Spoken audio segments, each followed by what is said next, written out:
I'm Usmani, and you're watching another episode of the Fulbright Women Podcast Season 1, where we bring to you the brightest women of Pakistan and share some of the work that they're doing in their field. Today we have Mubarik Khan with us. Mubarik is a Fulbright scholar who went to Columbia University to get a master's in law. She has been working in Pakistan as a corporate transactional lawyer for over 11 years now. She talks about her lessons learned, daily affirmations, and navigating through the corporate sphere with grit and grace. Hi Mubarak, how are you? Good, how are you? I'm good. Mubarak, I was thinking, what does it mean to be a corporate transactional lawyer? And was it something you always wanted to do? Well, for me, being a corporate lawyer is a lifestyle, really. It's not just a profession. It's a stressful and a fast-paced environment, but at the same time, it's creative and exciting. And over the years that I've been a corporate lawyer, a lot of my life decisions and my perspectives on situations and relationships have really been molded by the skill set or the kind of professional lifestyle I lead. And a key thing to that often comes up in being a corporate lawyer is that myth of work-life balance. A lot of the times I've had young individuals approach me for career advice, and I've always seen that they seem to walk away when they hear about the working hours or the kind of commitment that being a corporate lawyer requires. And, I feel that, and this has been my experience, that anything that you really set your mind to, or any skill really, if it's a sport or any skill, it really requires heart. So you have to put time into it to develop that skill. And I think corporate law is just that skill. It requires heart, it requires time, it requires your commitment. It's not something that you do 9 to 5. I think corporate law kind of gets a bad rep at times for being repetitive and taking precedence and just doing copy paste. And it's so much more than that, because for me, it's like I come to work every day and it's like solving a puzzle. It's taking somebody's vision and translating it into a contract. And it's so exciting at times, and it's so interesting at times because I remember I stayed once late into the night reading these studies on cows and made like reps and warranties for this transaction that we were working on. So the cows that are imported from Australia are like up to the mark. So there's really exciting stuff if you just put your heart into it. And that's really something that being a corporate lawyer for me is about. It's about commitment. And that's a lot of the times if I'm asked for advice, that's what I always tell anybody who's venturing into this profession, that if you're coming into it, you have to come into it and just know that you'll put your heart into it, and then it will reap benefits for you. It's not something that you do for X number of hours a day. It's continuing. But I get it. What was it really that made you decide that this is the career you want for yourself? Well, I think and this has been my outlook on life. I do plan, so I do think about things and what I want to do, but at the same time, I feel like it's like Lemon's tickets, series of unfortunate events. So it's just sort of like you just keep rolling and you just keep improvising as you go along. And I think I ventured into corporate law because I always had an inclination for writing. If I wasn't a lawyer, maybe I'd be venturing into journalism or something. So I always did have a interest in writing and reading, and it's that sort of you kind of understand what your strengths are, and I felt that my strengths lay there, and I was fortunate enough that I was able to take that skill set and develop that into in corporate law, develop that skill set into being a drafter. So yeah. something like that. It's very interesting you said that you were into writing and that is one of the reasons that led you into, what you do right now. I'm curious, how much creativity in terms of, writing and imagining does your career or your job allows? I think in any profession, and especially in law, since that's something that I can speak for. I think you have to be very cognizant of what you're doing, and you have to stop and reflect on what you're doing. So it's very easy to become an expert of one thing, and then you just start churning out work. I think when I started out with law, I actively resisted being relegated into a sector or being relegated as an expert of anything. So I was that wild child. I would take on extra work. I would, chase extra work. I would ask for extra work, and so I was very active in going and seeking out different work. And in doing all of that, I anything that I've done in a really, really long time, most of the transactions that I work on have been first of its kind or different, each have been different from the other. And so, like I gave you the example of doing financing for importing cows. So, similarly, you get into different sectors. And when you get into different sectors, like you work in the health sector or in the transport sector, like if I talk about some of the transactions that I'm working on just right now, we're doing an entire BRT system. So that's like running buses. I have no idea about buses. I don't understand the technical side of things. I didn't know how it worked. And so you sit down and you read the technical studies and you sit down with the financial consultants and the technical advisors and then as a lawyer, you understand everything and then you think of everything that could possibly go wrong. And similarly, so that's transport sector. And then we're working on some transactions in the water sector. At the same time, we're doing some health sector work. There's a flyover, there's roads. So, within and this is such a small area of the general corporate transactional law that exists. And so it's constantly, there's so many, and every specialist areas comes with its own set of laws, its own technical aspects. And when you have to take that vision of the technical, financial, legal, commercial, and then translate that into a document, for me, it's like solving a puzzle, right? It's like solving a puzzle and then having document which caters for different scenarios. And yeah, it's quite a high, actually. I understand. One could say that this applies to almost everything in life, but it's like learning never really stops. You're delving into it, different worlds every time. Does that at some point becomes overwhelming though? Definitely. I do think that this is one of those professions which at times can be really non-gratifying. I mean, you think when you're younger that when I reach a certain age, I will have it figured out, and that kind of brings calm that, by the time I reach that age, I'll be sorted. And I've just found that, and I think as I've developed a better sense of humor. And it's finding your center. So you understand that this is where I am, but this is where I need to be. And you don't beat yourself about where you have to get, right? But yeah, you're absolutely right. Law as a profession can be extremely non-gratifying. I think that it's just something because law by its own nature keeps evolving. Requirements around us keep changing. And so it's just, you can just never, I mean, I'd be very wary of somebody who sits down and says that I know it all. Like I don't think that's possible. So yeah, there is a constant need and a constant effort on one's part to, stay up to date with things and yeah, I mean, it like I said before, it requires heart.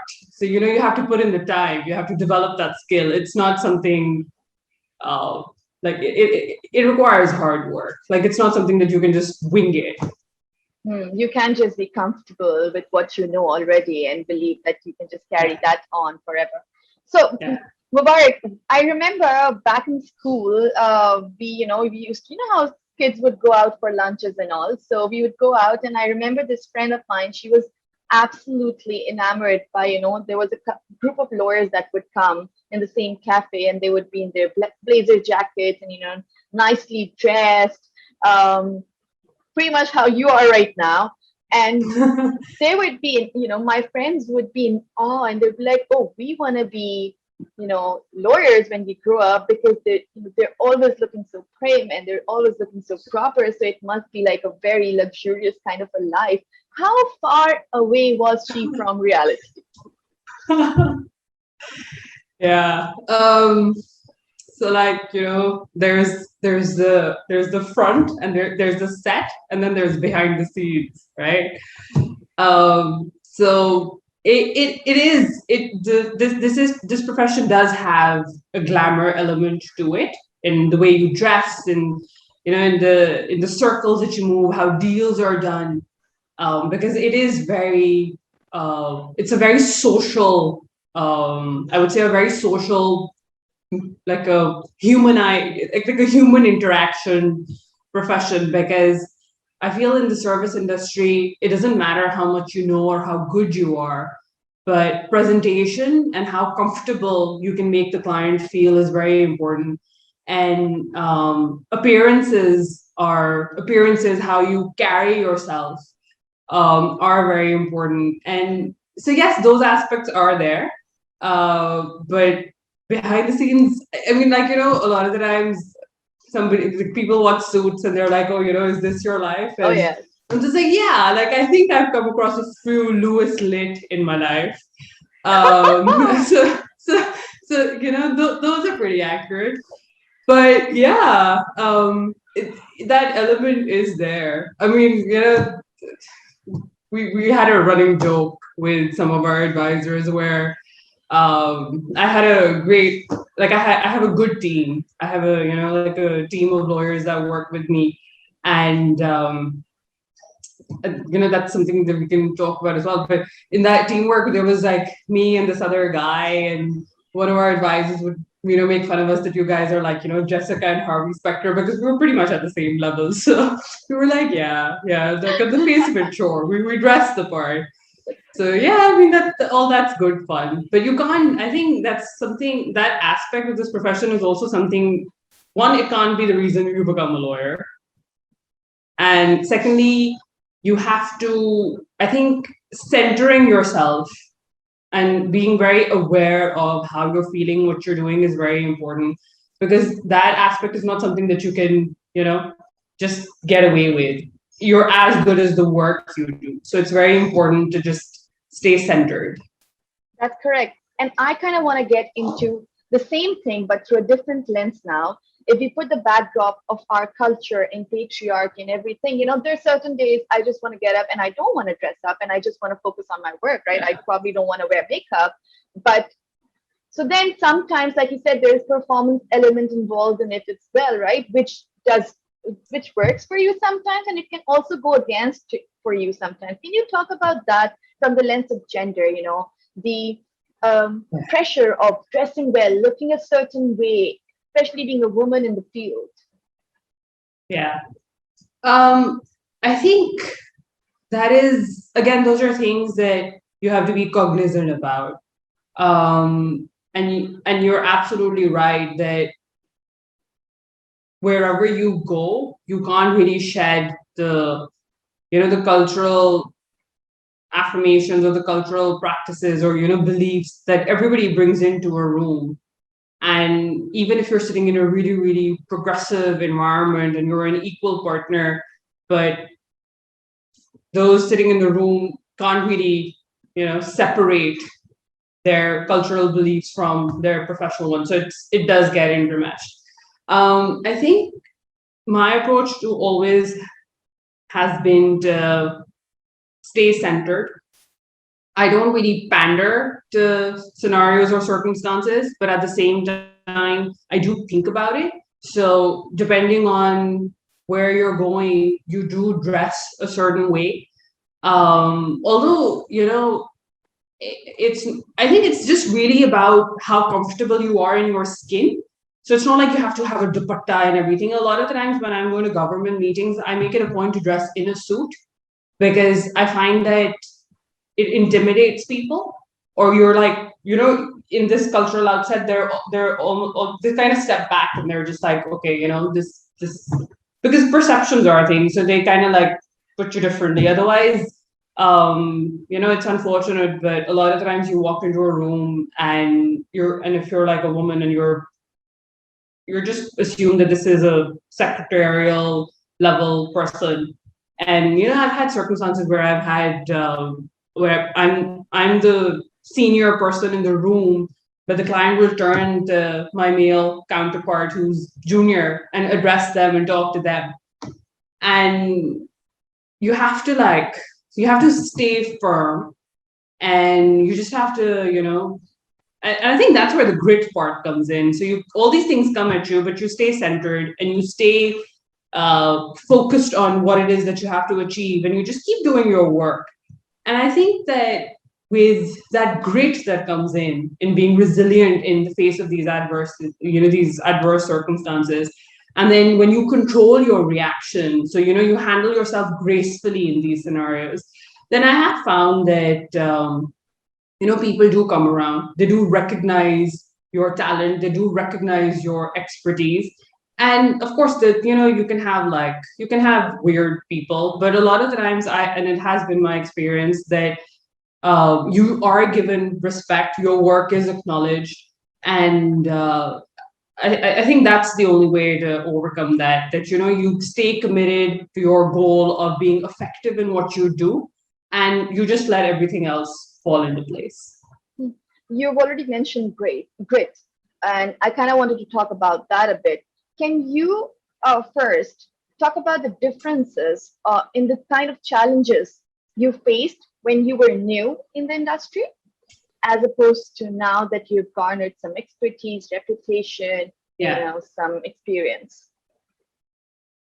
I think in the legal profession, what happens is that at a junior level, there's a huge intake of girls because they're seen as more diligent, more hardworking, so they're better with research and more responsible and all. And then gradually, the progression kind of stops because there's this thing that, but why invest in this person? Because she'll probably get married and leave, or she'll have kids and leave. So that's something that you constantly have you battle. And I also face similar, although the firm that I'm with is great, but the good thing about them is that they evolve. I feel like there has been an evolutionary process where you communicate and you set expectations and then you move along. But those things are there. So I feel like when I started out, I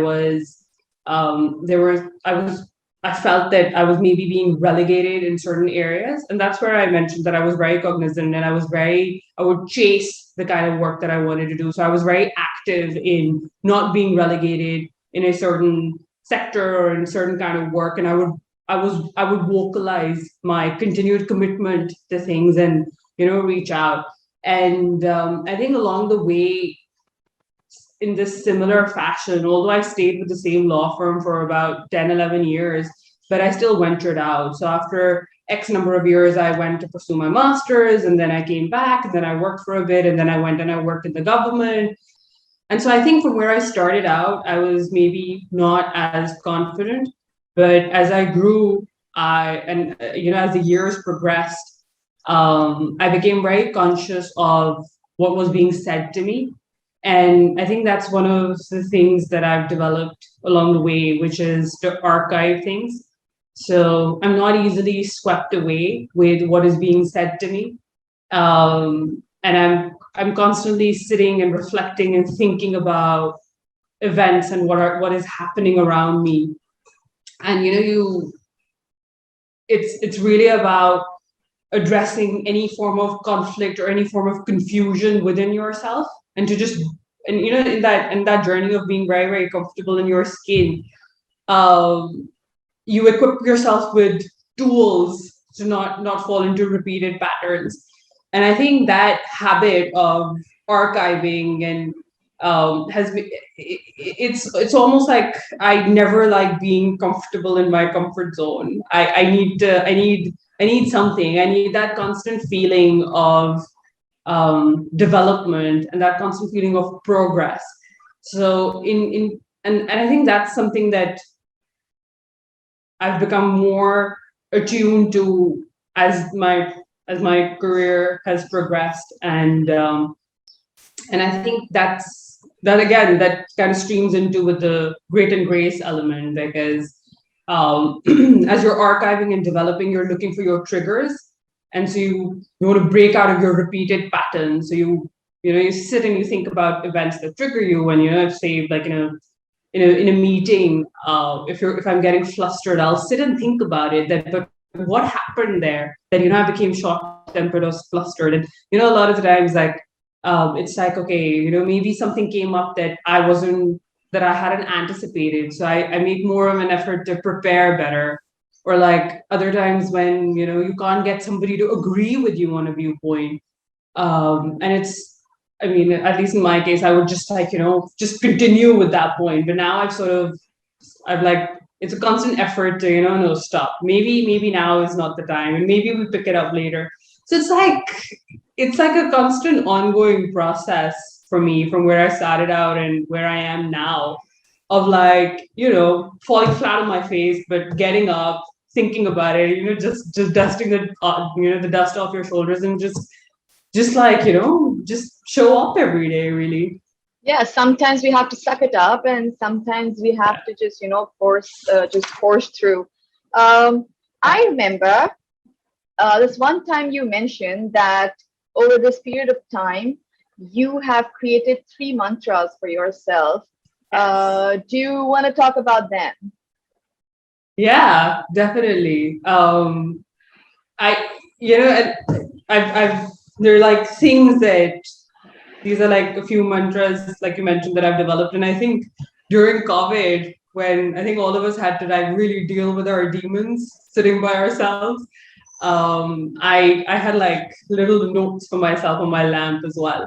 So when I was like, doing meetings and stuff.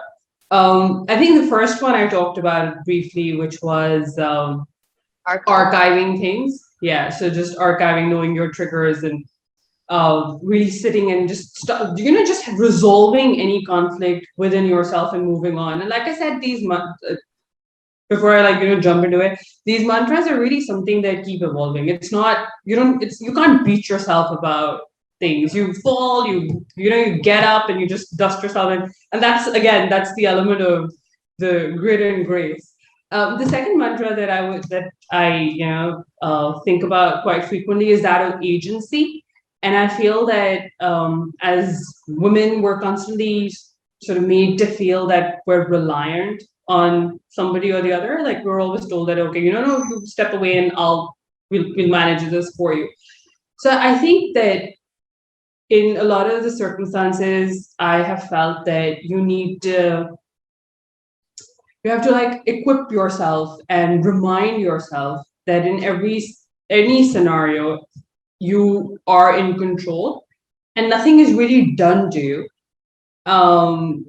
It's almost like picking your battle. So if something is happening, you decide, is this worth my time or not? So if you choose to walk away from something, you have to, it has to be that it's my choice. This is not worth my time and I'm choosing to walk away. And that's not to say that you shouldn't speak up for yourself. I'm a big advocate for speaking up for yourself. And that gets linked in with archiving as well, because you shouldn't have to carry weight. If somebody has said something to you or done something, I think in a very respectful way, it has to be voiced. This agency thing is, in a cultural context, it's often, if you try voicing, it's just like, don't create a scene. Instantly, it's like, don't create a scene. With women, it's like, oh, you're being emotional, you're creating a scene, you're being oversensitive. There's so many labels that instantly come out of the magic hat to snub you, or to like create a circumstance around you where you feel like you can't voice yourself.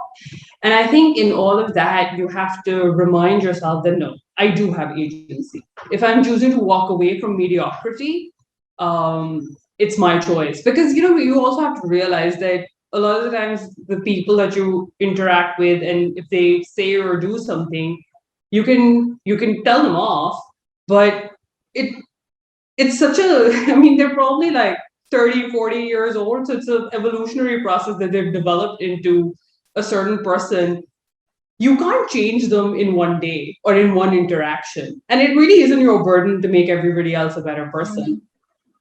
So, and that sort of goes towards the short term and long term goals of being in this profession, that in the at the present circumstance, you have to be effective, right? So effectiveness requires you to conduct yourself with precision. So you speak as much as required, you walk away when required, you preserve your strength. Because you have to, I feel as women, the only way, or a major aspect of making work environments in corporate law firms, or corporate environments more conducive for other women, is for more of us to stick around for longer. And if we exhaust ourselves, frankly, with every mediocrity that we come across, then there's a huge element of burnout. And like in in this agency aspect, there's so many instances, which, and some comical and some not so comical, but like um one instance that I came across, which was very casually just communicated to me, was of an associate being harassed by a partner in some firm. I don't know which one. And when she reported it to the other partners, it was quietly just decided that she should leave.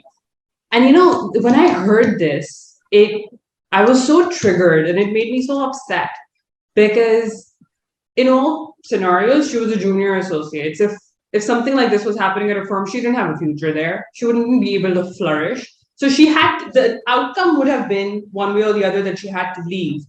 But that decision of leaving should have been hers. She should have had that agency to decide that, do I want to stay or leave, as opposed to speaking up and then being told that you need to leave. I think that just does something to you. That does something to your sense of self.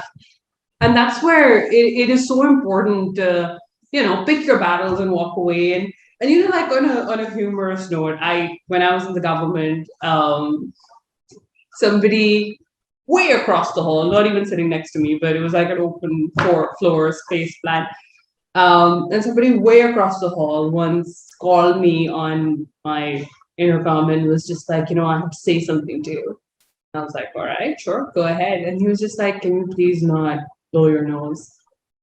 And I mean, I don't think I'm a disgusting person, so it's not like I was really going for it, but I must have done something like this.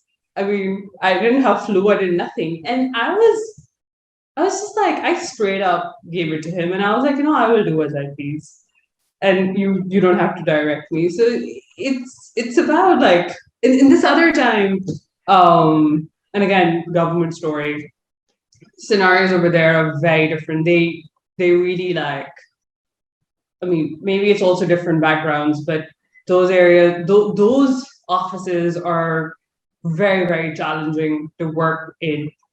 Um, I was told to sit down and to speak to a person, because me standing over him was just somehow disrespect, and I did not sit down.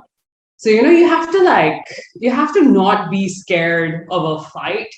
I think one thing, and that's very important with agency as well. I think we as women, a lot of the times, we tend to shy away from consequences. You don't want to create a scene. You don't want things unraveling from confrontation. Like, oh, what will everybody say? Or people want to. I think you have to you have to make a conscious effort not to be intimidated, for things to fall apart. What's the worst that can happen? You can, if you can deal with that scenario, you can deal with those consequences as well. So, it's about, agency is really about just constantly reminding yourself that it's all right. It's about taking a deep breath and just telling yourself that it's all right. We can get through this.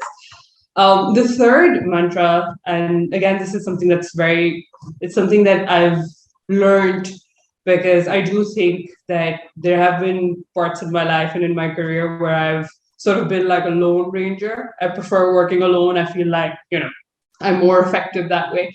But as I've progressed to more senior levels, I've realized the importance of allies and of teams and working in a team, because I feel like now I'm a big believer in teamwork because I feel like it makes us, you're a bigger collective whole and you're more effective. And it's just so important to understand different environments and different perspectives and,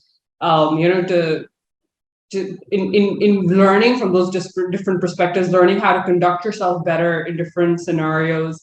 And allies for me are gender neutral. It can be males and females, and I've had both. But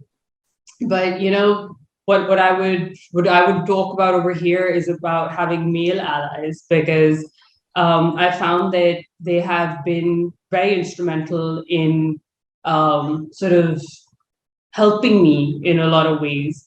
And again, that goes towards the short and the long term effectiveness. So it's not that it's not that I can't survive without them. I can, but I shouldn't have to. It's teamwork. You don't have to fight things alone. You don't have to fight circumstances alone. And allies are great. And I found that it's because when you're a woman and you're in different scenarios, you conduct yourself in a certain way because you don't want to be perceived as too available or too accessible. So you're conducting yourself in a certain way. And I found that when you're dealing with government or other places, and you can't really just sit down in a room and cuss a few times and do a little boy talk and get the work done. You can't do that, right? And so it kind of alienates your clients from you if they're not able to, and I think allies help with that. And there are circumstances where they can tell you that, and this has happened to me where I've been perceived as standoffish. And that's not conducive to getting work done. You have to come off as accessible without really compromising on your own self. And so I found that, they can, I've had like great people around me and great male allies at work as well. And I've been called out on that, perhaps what you did was a little standoff, and you tweak your responses and it sort of eases you out in scenarios and you're just able to be a lot more effective at work. And with allies, the other thing, I feel like there's two kinds of allies and both are important. One would be an ally, perhaps somebody in a more senior position who tells you to, you go, you do your thing, you take whatever fight you want, and I got your back. If this like blows up, I got your back. And that's the kind of allies that I'd known for many years. But as of late, what I learned from a colleague that, I mean, he's left now, but, I think he was one of the most centered people that I met, and I think we can expect great things from him. But what he really taught me was to be more self-reliant. And in that it was, he was able to call me out on where I was perhaps shying away or making excuses for things, or just saying, oh, like, it's just tough because I'm a woman. And, like when things get really tough or you're a little cornered. And I think he was great in helping me identify some kinks in my own armor, and just be more effective in circumstances and in dealing with, government, because a lot of my work is with the government, and that's a different environment altogether. And to be effective over there is, it's a different ballgame altogether. So I think on allies, those would be a few thoughts. What are some of the, ways you can actually create allies, Do you understand what I mean? Yeah. I think it is perhaps a stroke of luck. I've just been fortunate with the people that I work with. And again, like I don't think I have found equal allies in all these years that I've been working. Um, as of late, I did. I've had, Hamza left, but there is another male colleague at par, and I think I think um, well, I don't want to sound problematic, but like I don't think that men are really the enemy.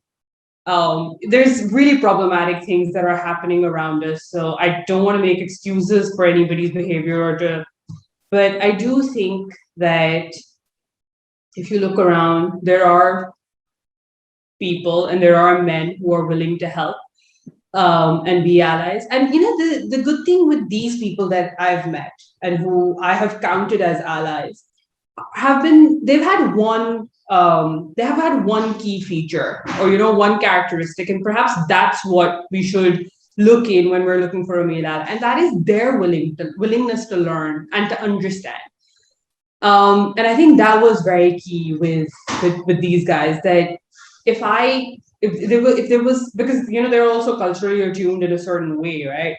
So if I ever called them out on something, they would also listen to me. There was also a willingness on their end to evolve to something that I was facing, rather than just like telling me, no, you change. So I think that was very key.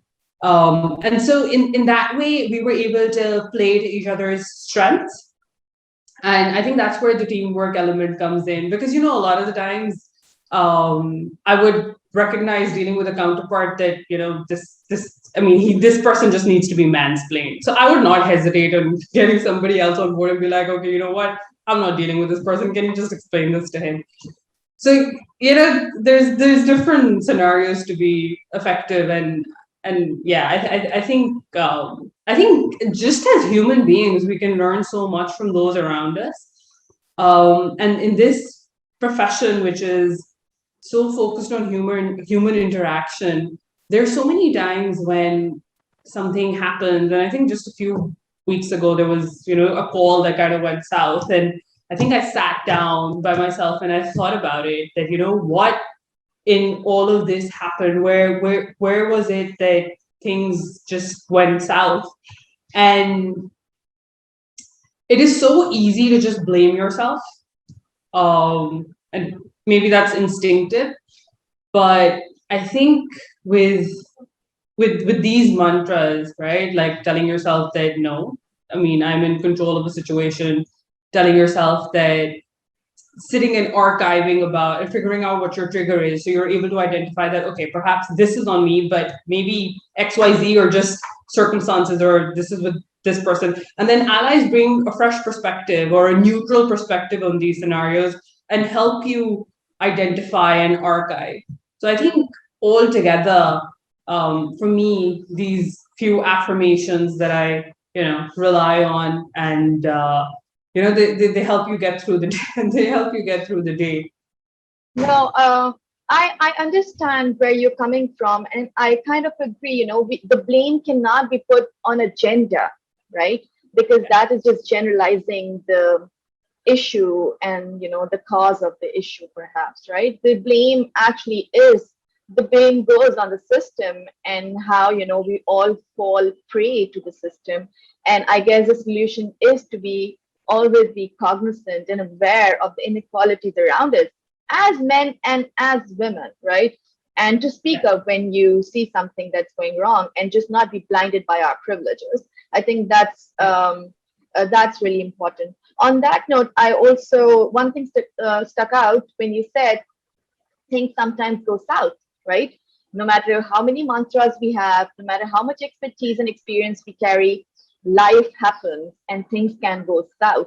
When that happens with you, and when that would happen with, other girls who are trying to get into the corporate sphere, and who might be listening to this podcast, and I'll take this as a parting message as well. What is your advice that you give to yourself, and that you would want other girls to follow when things are going south? What are some of the things to do? I think one thing, and again, it's a learned experience. One thing is that You have to stay true to yourself. And while you control your reaction and you try handling something as gracefully as you can, it is okay if you burst into tears or you scream or you stay quiet or you walk away.